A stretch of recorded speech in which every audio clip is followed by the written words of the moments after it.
sa ating mga balita, pasado na sa ikatlo at huling pagbasa ng Senado ang Freedom of Information Bill o FOI.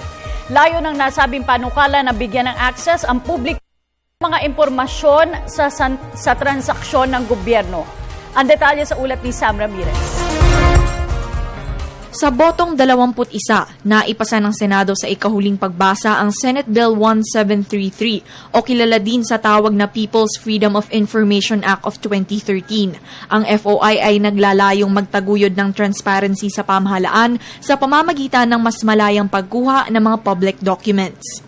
Isa sa mga itinuturing na mahalagang bahagi ng Senate version ng FOI bill ang pag-upload ng mga Statement of Assets, Liabilities, and Net Worth o SALN ng mga government officials sa kani-kanilang mga websites. Itong mas pinatibay natin, mas naging malakas pa itong FOI sapagkat yung automatic uploading ng SALN, hindi lamang legislative branch o kaya yung executive, pati na rin lahat ng pay grade 26 and above.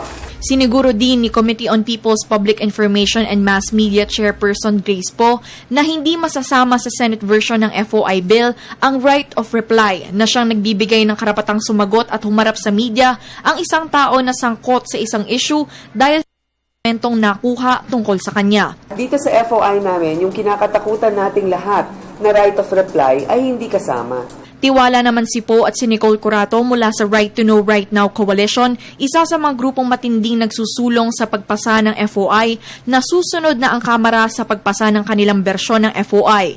Tiwala din si Poe na tutuparin ni House Speaker Feliciano Belmonte ang kanyang sinabi na maipapasa ito sa 16th Congress. I expect nothing less from the Philippine Senate. Ilang beses nang napasa ang FOI sa Senate, so ang kailangan natin abangan ay ang gagawin ng Kongreso for FOI to pass.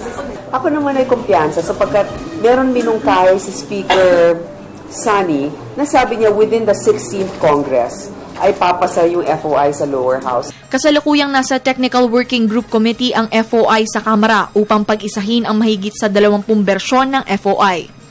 Para sa Telebisyon ng Bayan, Sam Ramirez.